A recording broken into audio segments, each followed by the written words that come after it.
nga, ibaba mo yung orange. Yan. Yung failure yan. Ibaba mo. Magandang araw po sa ating lahat. Welcome sa ating service. Siyempre, tayo ay nagtitipon tuwing linggo, once a week, upang makapakinig ng salita ng Diyos. At the same time, kailangan din natin practice na yung love towards one another. At syempre, mag-glorify si God sa oras na ito. So, iwasan natin na gawing isa itong religious na event. Gawin natin siya as organic as possible. Nandito tayo, hindi para umattend. Diba? Attend ka, tapos kakanta, tapos uuwi tayo. Siyempre, hindi tayo para purihin ng Diyos. Kasi pwede kang pumuntang simbahan, diba? Tapos, hindi ka naman magpupuri, hindi ka naman sasamba, no? Parang nung college ako, naalala ko, sabi ng gano'n, saan ka nag-aaral? Sabi ko, hindi ako nag-aaral, pumapasok ako. So, sana hindi gano'n, diba? Pag estudyante ka, nag-aaral, hindi lang pumapasok. At syempre, pag tayo dito, hindi lang tayo nandito, kikinig, tapos uuwi. Tayo para magsamba at practice din na mahalin ng Lord. So, pag tayo ay bago sa Christianity, medyo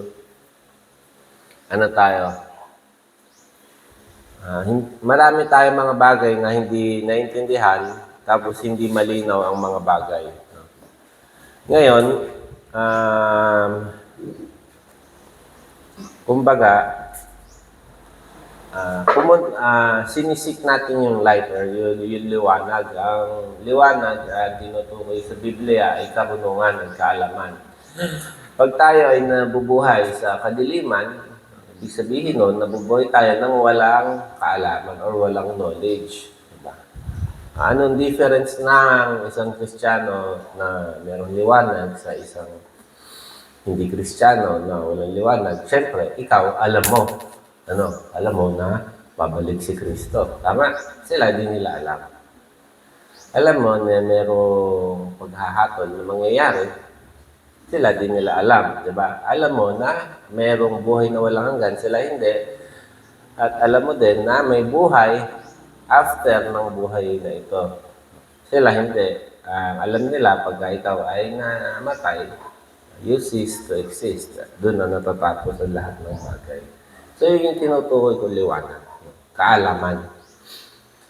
So, siyempre, wala pa tayo nun. Kasi, hindi pa natin alam. Attend tayo ng church. Bible study. Tapos, even yung iba, may nagsisik ng truth. Tapos, siyempre, nagkatanong sa ibang tao. So, mga ganong klaseng bagay, nag-grow yung ating knowledge sa Bible or nag-grow yung ating light. Now, pagka ito ay kumbaga lumawak na, matututunan natin na yung Christianity ay hindi siya komplikadong bagay. Napakasimpleng bagay niya. Hindi mo kailangan mag-aral ng Bible school para maunawaan kasi ito, tinuturo nila ng panahon ni Jesus, mostly sa mga mahihirap. Kasi hindi naman dahil ayaw ng Diyos sa mayaman. Actually, yung mayaman yung ayaw sa Diyos. Kasi kontento na sila sa buhay dito sa mundo. Pero mahihirap kasi naglo-look forward sila sa mas magandang buhay. Sa buhay na walang hanggan. So, yun yung mostly audience. No? So, dapat yung intellect ay hindi siya maging hindrance na hindi natin maunawaan. So, pagka naunawaan natin siya sa whole, makikita natin na sobrang simple lang. Basically, tinuturo nila na merong yan buhay na walang hanggan. Okay? Tapos, kailangan handa tayo doon. So, magiging handa lang tayo doon pagka tayo ay nilinis at pinatuwid ng Diyos. Paano mangyayari yun pag tayo ay nanampalataya kay Kristo? So, kung ikaw ay isa ng mananampalataya, ano gagawin mo? Encouragement lagi nila noon, siyempre hanggang ngayon, is tayo ay magpatuloy. Patuloy. Yan sa huli, huwag tayong bibitaw sa ating pananampalataya. No? Patuloy tayo manalig sa ating Diyos, kahit na ano pa mayari. So, yun yung story, hindi lang ng Christian noong unang panahon. Actually, ito ang storya dapat ng lahat ng Kristiyano.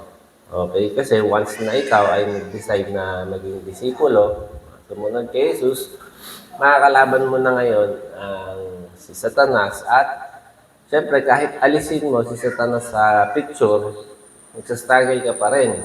No? Kasi meron kang flesh, yung laman. Yung laman natin, yan yung nag-fall into sin. Yung disposition niya is to do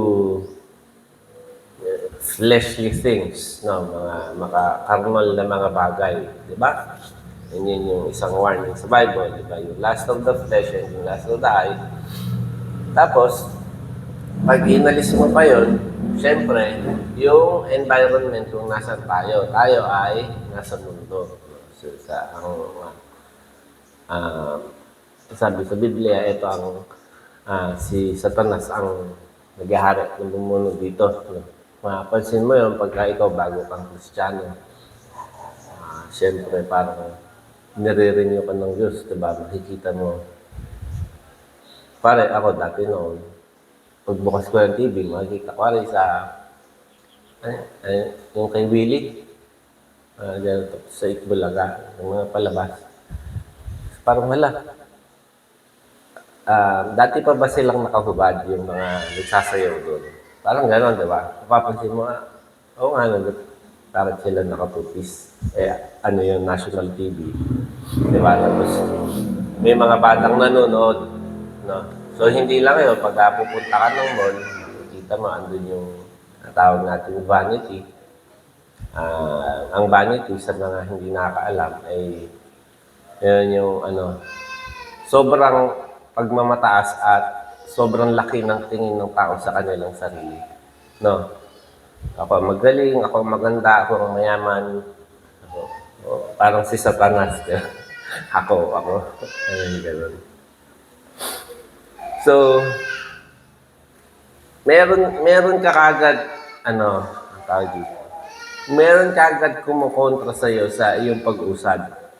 Ang goal kasi niyan ay mawala ka dun sa path na tinatahak mo. Diba? Ikaw ngayon, papunta ka ng langit. Siyempre, gagawin mo sa Satanas lahat ng bagay para maalis ka dun sa daan na tinatahak mo. No, magpapadala siya ng problema. So, minsan, magpapadala siya ng mga demonyo at saka yung mga kanyang kampon. Gets niya? So, lahat yan dadating. Ang purpose niyan ay i-test yung ating pananampalataya. No? So, sabi sa Bible, malalaman natin na ito ay genuine or totoo pagka tayo ay pumasa din sa test. Yun yung ating assurance. No? So, yung sinasabi mo, ako ay mananampalataya, hindi lang sa salita. Totoo sa iyong buhay. So, ito ay encouragement to persevere. Magkita na dito sa 2 Thessalonians chapter 1, verse 5. Okay, sabi dito, this is the plain indication of God's righteous judgment so that you will be considered worthy of the kingdom of God for which indeed you are suffering. So,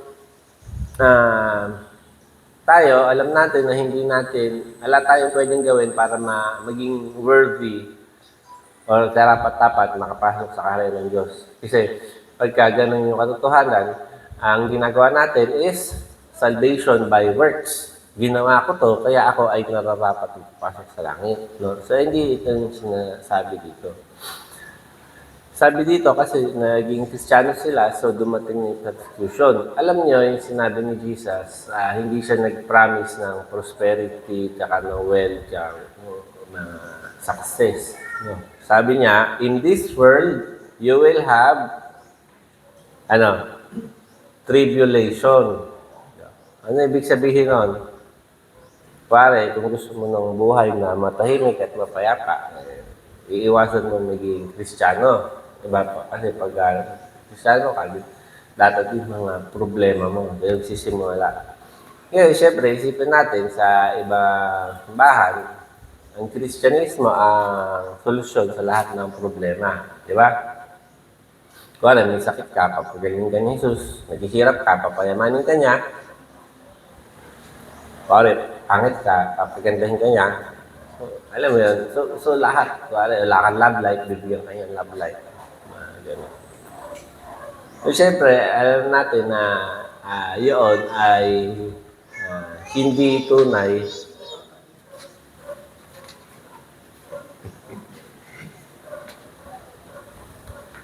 So, hindi tunay na Kristyanismo kasi yun ang religion ng mundo. Di ba? Ang religion ng mundo ay nakasentro sa atin, sa mga tao, hindi sa Diyos. Diba? So, pare, maririnig mo, pare, artista ka, papasikatin ka ng Diyos. Gano'n. So, pare, ito yung mga problema ng mga athlete, di ba? Bago magsimula maglaban, di ba? Nanalangin. Panginoon, bigyan mo ako ikang tagumpay. Problema, dalawa silang Christian. No? So, paano gagawin? Diba? So, malalaman natin yung tunay na Christianity pagka ang sentro ay ang ating Diyos, Jesus, diba? So, kuwari, kanina, hindi ko naman sinabi na, ang sabi ko kanina, pumunta tayo dito para sambahin ang Diyos, diba? Yung iba, wala sa isabahan po, pag ang goal nila is mapagpala ang tao. Pag pumunta kayo, papalay kayo ng Diyos, sasagana kayo. Diba? Dapat, ang goal natin is mapagpala ang Diyos sa ating buhay. Matuwa siya. Ganun. So, sa kanya, naka-center yung mga bagay. And, pagka ginawa natin yon, matuto tayo mabuhay na self-denial. Kasi meron kalooban ng Diyos, meron kalooban ng tao. So, siyempre, gagawin natin iba ng Diyos. So, wala pang, imagine mo, wala pang ibang tao, wala pa si Satanas, ikaw pa lang sa sarili mo, meron ka ng pinagdadaanan agad. Di ba? So, meron yun sa Christian life. No? Para bang kailangan mo umusad kahit na madaming paghihirap at saka mga problema. Yan yung isang maling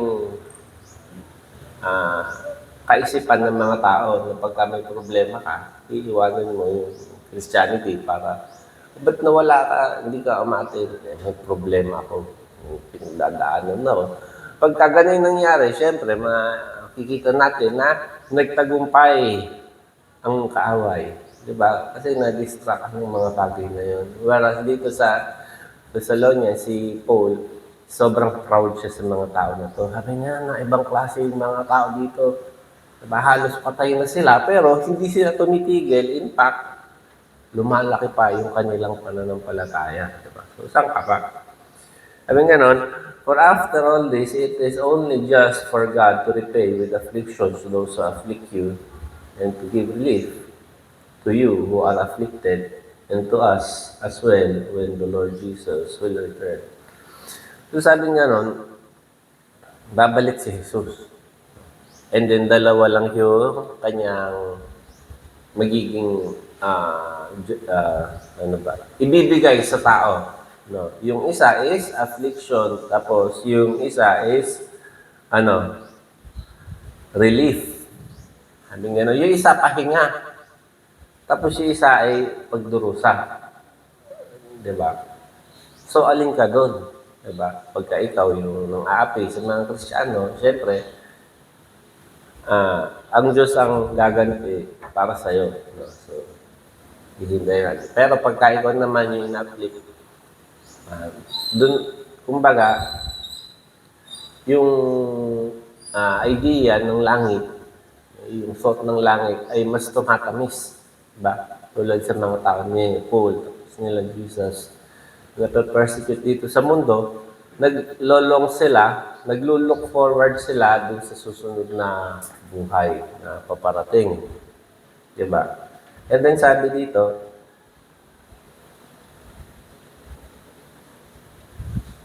sabi ganon, the Lord Jesus will be revealed from heaven with His mighty angels in flaming fire.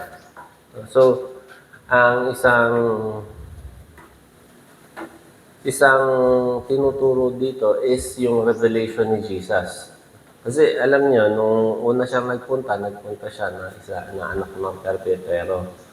Tapos wala siyang majesty at saka glory. Di ba?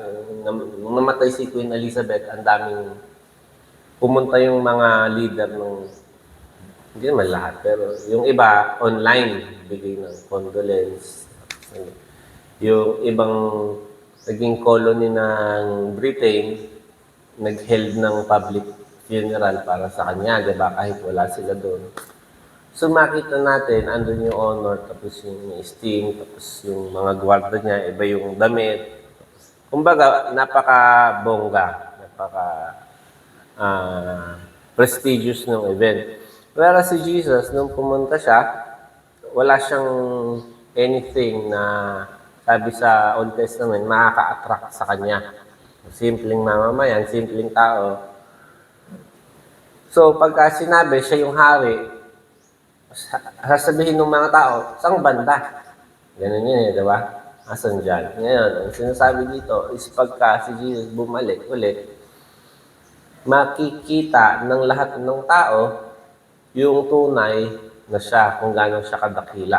No? So, imagine pagka merong anghel, diba? May mapapawaw na tayo, ang kasama niya dito, hindi lang anghel, yung may mga ranggo kasi yan eh.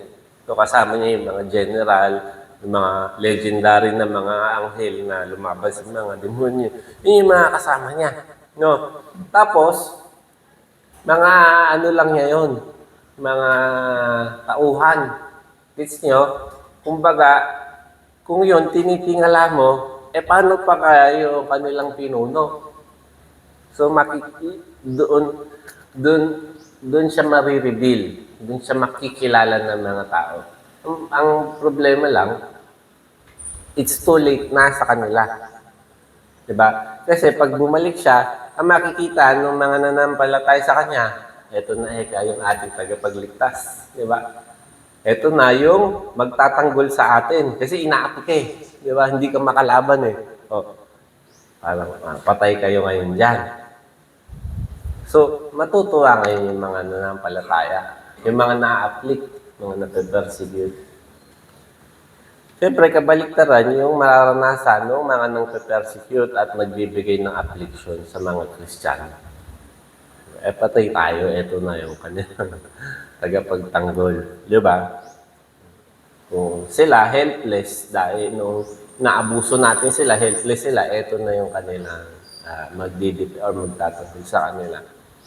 Hindi na sila helpless ngayon. No? Tapos, hindi lang yon. Pagka, sabi sa Bible, sa 1 John, pag na-reveal si Jesus, tayo din ay re-reveal. Ano ibig sabihin nun? Ibig sabihin, makikita natin kung sino, Antonio. Tapos, makikita din ng buong mundo kung ano ba talaga yung pinapaniwalaan natin. Kasi syempre, hindi nila nakikita. Totoo ba yan? Hindi mo naman nakikita.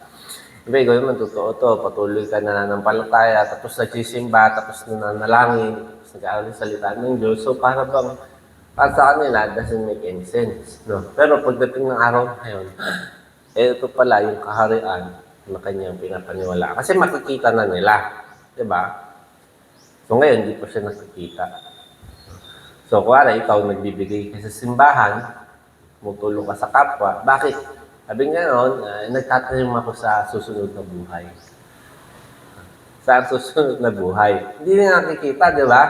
Pero once na dumati ako niya, eto pala yun. Ito pala sinasabi niya. Dito pala siya nagtatanim. Diba? And then sabi nga noon, revealed from heaven with His mighty angels in flaming fire. So maraming descriptions sa pagbabalik ni Jesus. Nagko-contradict ba yun? Actually, hindi. Ang sagot doon is lahat yun, totoo. Lahat ng description na yun, totoo. Paano nga? Pasak-pasak ko. Ay.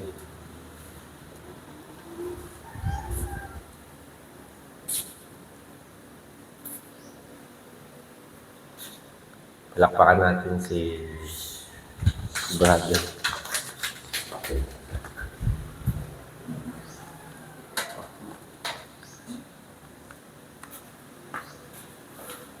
So, ibig sabihin, yung kanyang pabalik, hindi siya secret. Okay? Parang kumidlat. Kaya yung ibang tao natatakot, di ba, pag kumikidlat na malakas. Andiyan na si Jesus. Kasi ganun yung description. No, hindi siya in secret that thing. Talagang i-announce, no, andito na si Jesus. Malalaman ng lahat ng tao. And then sabi ganun, taking vengeance on those who do not know God and those who do not obey the gospel. Di ba? Iba pala dito. Dealing out retribution to those who do not know God and to those who do not obey the gospel of our Lord Jesus. So, dalawa yung tinatawag dito, yung mga hindi nakilala sa Diyos, hindi sumasampalataya. So, yung mga Gentiles, mga non-believer, yung mga tao, yung sa labas na. So, yun, meron silang retribution. Meron silang hatol. And, ngayon, sasabihin mong ganun, yes, sabi mong ganun, di ba? Buti na lang ako, kilala ko ang Diyos. Hindi ako kasali. No? Ngayon, sabi dito, and those who do not obey the gospel of our Lord Jesus. Yan, ito yung tanong, di ba? Kilala mo ang Diyos? Kilala. Alam mo kanyang salita? Alam. Ito yung tanong, sumusunod ka ba? No? Di ba? So, diyan nagkakatalo. Tawala sila mo, kilala ko ang Diyos, alam ko yung salita, pero hindi ka sumusunod. Kasama ka pa rin doon sa judgment na dadating. Even yung pagkawalang paki sa salita ng Diyos, it is a clear indication na kasama ka na i-judge. Kasama yung mga non-believers. Okay? Kasi ang difference lang, parang yung mga religious leaders noong panahon ni Jesus, no? Meron silang salita ng Diyos, pero hindi nila sinusunod. Di ba? Ito namang mga non-believer, wala silang salita ng Diyos, at hindi rin nila sinusunod. No? So, pares lang kayo. Ikaw ay mas religious lang. Kumbaga, yung Kristyanismo, as dito lang sa ulo, wala sa puso. Yung ginagawa. So, delikado, no? Yung isang senyalis yan, yung nga, sinabi ko kanina, yung pagkawalang takip sa sinasabi ng Diyos, no? Pare, sabi ng Diyos, pare lang. Actually, di ko pare. Sabi ng Diyos, bawal magsinungaling. Diba? Napakasimpleng bagay. Sobrang simple. No? Kahit di Kristiyano, tinuturuan yan. Huwag ka magsinungaling. Masama yan. May magulang mo nagsabi. Ito, yung salita na ng Diyos ang nagsasabi. Siya na mismo, di ba? Magsinungaling. Pero, hindi mo sinusunod. Ibig sabihin, hindi sinungaling ka pa rin. No, wala ka alam. Kasali ka dito. Di ba? Kasali ka doon sa pagbabalik ng Diyos, isa ka dapat sa matatakot. Andiyan na siya. Kaparusahan niya lahat ng kasalanan, pati ang mga sinungaling. Diba? Hindi ka kasi nag-repent, hindi ka kasi sumunod. No? So makikita natin mga ganong klaseng bagay. No? Anong sinabi ng Bible dyan sa mga walang pakialam na tao sa salita ng Diyos? Huwag mong linlangin ang inyong sarili. Do not deceive yourself. Bakit? Kasi panlilin lang yan eh. Kilala ko ang Diyos, kahit di ako sumusunod sa Kanya, liligtas niya pa rin ako. Diba? Isang malaking panlilin niya. Kasi hindi sinasabi sa Biblia. No? Pag inaro lang natin buong Bible, malalaman natin yung katotohanan. Ito isang katotohanan. Pag tayo hindi sumusunod sa Kanya, kahit pangalan mo pa, Jesus, kahit may tattoo ka pang Jesus, alam mo yun, hindi ka sumusunod. Diba? Sabi ni Jesus sa may Matthew 7, I do not know you. Depart from me. Sabi niya, di ba? Di kita kilala. Kasi yung mga tao, sabi niya, kilala kita, Jesus. Sabi niya ni Jesus, di kita kilala. Di ba? Bakit? Ano yung description sa kanya? You who practice lawlessness. Ikaw na nabubuhay na parang walang batas. Yun nga simpleng halimbawa natin, huwag magsinungaling, batas yun, di ba? Pero kahit na may batas ka, nabubuhay ka pa rin as if wala yun. So, delikado, di ba?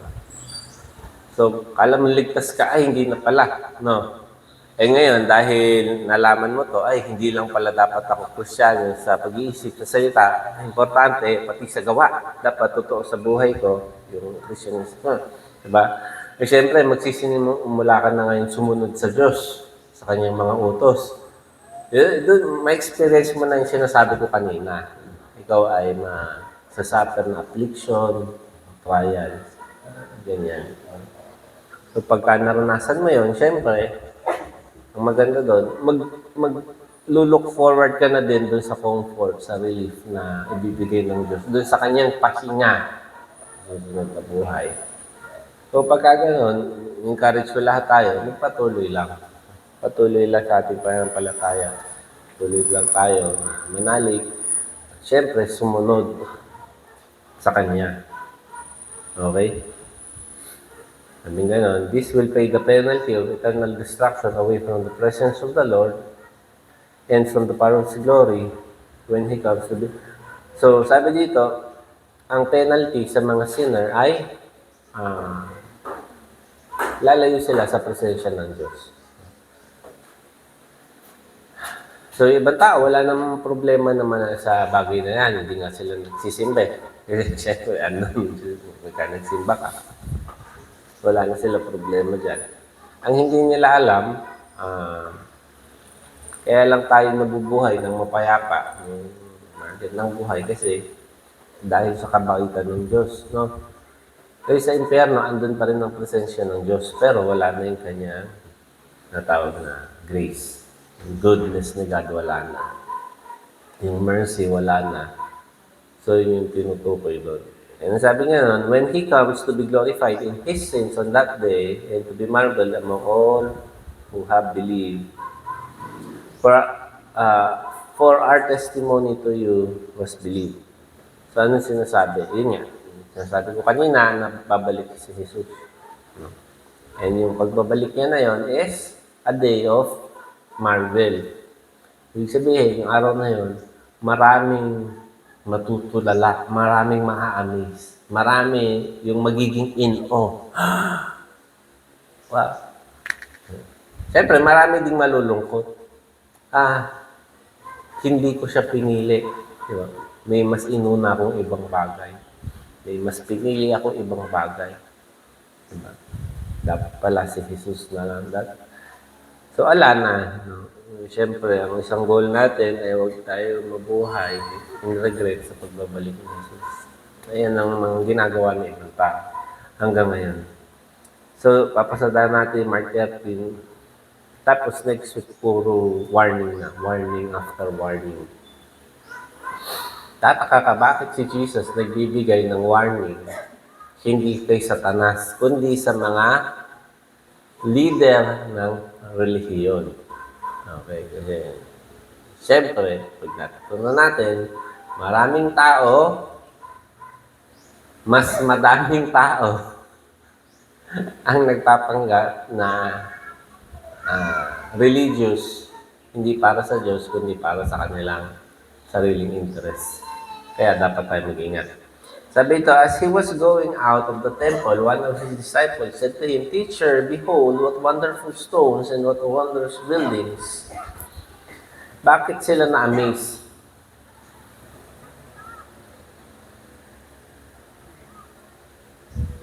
Etong pader na yan. Ito, yan. Kita niyo yan. No. Yung isang bloke ng bato, ganyang kalaki. Isang bloke hindi hiwa-hiwalay. Diba? Paano nila nagawa yun? Merong talk show. Sabi ganon, if babalik ka noong unang panahon, saan mo gusto pumunta? Ano yung sagot niya? Gusto ko pumunta sa Egypt. Paano nila ginawa? Alam niyo ba ngayon, sa technology natin ngayon, hindi natin kayang gawin yung ancient pyramids. Imagine, di ba? Gano'ng kalalaki yung mga bato doon. No? Yung building na yun, ganon kagrabe. Di ba? Paano nila ginawa yun? Hindi kakasya sa truck. So, tapos yung building, ganon. O nakita nila, wow, amazing. Di ba? So, sobra silang natuwa. Ngayon, dahil sa pagkatuwa nila doon sa temple na yon, ginawa nila center of religious activity sa buong mundo actually. Pagka yung mga tao magsasamba, doon sila pupunta. So, yung templo sa kanila ay naging isang sign ng ng prestige ng tayo dito. Yung proud ka dahil ang pangit lang sa kanila, sa studies natin sa Romans, yung pagka-proud nila, nagiging vain. Iba kami. Diba? Kayo, dyan lang kayo, mabababang nila lang. Kami, ganyan rin kasi kami. So, yun yung naging problema. Tapos, nagkaroon na siya ng value na mas higit pa dun sa in-intent ni God. Ang tawag doon, idolatry. Diba? Idolatry yun. Kasi maraming binibigay sa atin ng Diyos. Let's say, binigyan niya tayo ng sasakyan. Pari lang. O negosyo. Para sa ikabubuhay natin. No? Ay, di ako makakapunta sa service kasi meron akong business meeting. No? So, yung binigay ng Diyos para sa ikakabuhay mo, nagiging hadlang na. Nahihigitan niya na yung ganyang purpose, di ba? Binigyan ka ng talent ni God. Pare, pagkanta. So, makanta ka. Siyempre, nagkaroon ka ng offer sa iba. Ay, di ako makakapunta kasi meron akong gig. No? Di ba? Tapos, pare, yung iba sa family, mismanage kasi natin mas nabibigyan natin ng importansya yung mga pagpapala ng Diyos kesa sa Kanya mismo. Yung problema, di ba? Kaya nagiging idolatry. Di ba? Alam niyo ba, kahit yung ministry, pwede yan yung preaching, dapat galing ako mag-preach. Kasi kilala ko na great preacher. Gagalingan mo talaga. Galing mo. Antindi niya mag-preach, mas lalaki na yung ulo ko. So, kasi hindi ka na naglilingkod sa Diyos. Naglilingkod ka para sa sariling interest. Preach ka kasi magaling ako. So, laging nahihigitan. Ganon din nangyari din sa templo. Naging source of idolatry nila. That's why, yung mga tao, sobrang attachment nila sa templo, sumusumpa sila sa templo. Diba? Tapos, pagka nag-speak ka against sa temple, blasphemy. Kaya nga nung si Jesus, sabi niya ganyan, i-destroy ko yung temple na yan. Patayin! Di ba? Halos sambahin na nila yung temple. So, yun yung temple sa kanila. Napakaganda, Tapos, naging idolatry na nila. Naging source of idolatry na nila. And then sabi ni Jesus, do you see these great buildings? Not one stone will be left upon another which will not be torn down. Okay? And then, yung next week, yung verse 34, tell us when these things will be. So, sabi dito, napansin natin, si Jesus, yung destruction ng temple na napakaganda, okay lang. Yung, alam nyo, yung destructive miracles niya, yung sa kay Legion, yung mga baboy, di ba? Okay lang. Bakit? Kasi anong binavalue niya? Binavalue niya is yung tao, yung kaluluwa, na hindi yun ma-destroy sa impyerno. Diba? Yung sa atin, baliktad. Mas importante yung negosyo, mas importante yung simbahan kaysa sa mga tao na nagsisimba doon. Dapat mabago yan. Dapat yung binavalue ni Jesus, yun din ang ating binavalue. So, kikwento ko lang yung nangyari sa temple, alam niyo naman siguro. Hanggang ngayon, hindi nila malocate kung saan mismo yung templo itinayo. Kahit na napakatindi niya, di ba? Kasi kung pumunta kayong Greek, may makikita kayong mga ancient ruins. Ay, dito tinayo yung building na to. Doon, hindi nila malocate kung saan mismo yung actual na building. Bakit? Kasi nagkatotoo yung pinapusin ni Jesus. Actually, yung Romans, ayaw nilang i-destroy yung temple. Gusto nilang i-preserve. Bakit? Gagawin niyang monument, no, on how great yung Roman Empire was. So, ipe-preserve nila yan. So, ano nangyari, if nanood kayo ng Apostle Paul na movie, di ba, merong rebellion na nangyayari sa Rome. Yung, alam niyo yung mga Christian na jumajab sa presidente, no? Sila yung mga to, dapat din silang dakpin. Di ba? Si Jesus, minsan hindi siya nag-speak out against political. Si Paul, nag-submit din siya, di ba? Kay Nero, na siyang pumatay sa kanya, di ba? Jesus, sabi niya, give to Caesar what is Caesar. Pero alam niya, Roman cross, doon siya bibitinin. Yung Roman soldiers, yung magkukrucify sa kanya. Nag-submit siya. Even in the face of death, yung isa, unfair, napaka-unfair. Si Paul nag-submit pa din. Kinulong siya unfairly. Siyempre, napatay. Tapos eto, may mga policy lang na hindi sila agree. Diba? Yung presidente na nga, nye. Di ba? Hindi siya tugma eh. No? Sabi nga sa Romans, all authority is given by God. So okay, so with that in mind, yung mga nagrebelde. Yung nagrebelde, naka-encounter sila ng early success. So naging successful sila dun sa kanilang pakikipagdigma na maalis yung oppression ng Rome. Siyempre, alam naman natin, yung Rome, hindi lang dun sa area nila. Malaki buong Roman Empire. So, nung nabwisit, yung emperor, siyempre, nagpadala na ng mga troops doon. Ayusin niya ekayan. So, siyempre, sinimot sila. Andyan na yung mga Roman troops. Ito, andyan na sila. So, nagpunta sila sa pinaka-secure na building. Saan? Sa temple sila nagtago. Templo. No? Tago sila sa templo kasi maganda yung templo, matibay. Tapos yung mga decoration ng templo, mga ginto. Ngayon, dahil di sila makapasok, nangyari, sinunog yung templo. Sunog yung templo.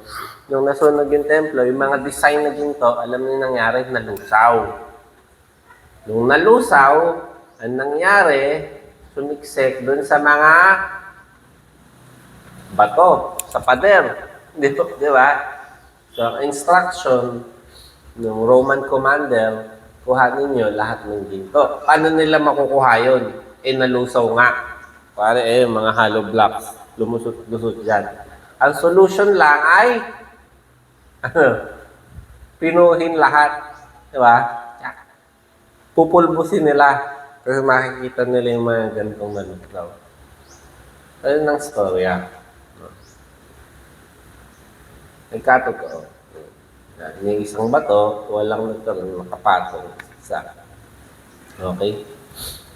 So, ginawa din ni God yun kasi para maipakita sa mga tao na ito na yung katapusan ng old system, ng old covenant. Papasok niya yung New Covenant at yung simbahan. So, syempre, anong lesson sa atin ito? Lesson tayo, huwag tayo maging religious, huwag nating mas bigyan pahalagahan yung mga blessing ni God kaysa sa Kanya mismo. Diba? Eh sila, anong ginawa nila? Sabing ganon, someone greater than the temple is here. Tapos di nila pinansin. Mas pinahalagahan nila yung templo kaysa kay Jesus. So, might be sa atin, mas pinapahalagahan natin ibang bagay kaysa kay Jesus. Kaya sa atin, yan din yung dahilan kung ba't di natin siya sinusunod may mga utos ang Diyos, hindi mo papansinin. Kaya mas importante yung ibang bagay sa'yo. So, kailangan mong mag-repent. Kasi, kailangan ang Diyos ang punot dulo ng iyong buhay. Kailangan maghari siya sa iyong buhay. Huwag kang maging religious. Magtiwala ka. Siyempre, mahal tayo ng Diyos at wala siyang bagay na ginagawa para tayo hamakin. So, yung mga pinapagawa niya sa atin, tiwala tayo para yung sa ating ikabubuti. So, siyempre, panalangin ko na pag dumating si Jesus, hindi tayo isa sa mga natatakot. Isa tayo sa mga natutuwa. Nandiyan na yung ating pagligtas. Magtatanggol sa akin at magbibigay pahinga sa aking paghihirap at pagdurusa. Okay, let's pray. God, salamat po sa inyong salita. We pray, God, na maitanim to sa buhay ng bawat isa at lumago at mamunga. Paglalangin po namin na hindi lang kami ang mananatiling mananampalataya. Tulungan niyo din po kami na magbahagi ng salita sa ibang tao na hindi ko nakakalala sa inyo. Makilala nila kayo na bilang Diyos at pagligtas at manampalataya sa inyo. Ito po aming dalangin sa Panginoon Jesus.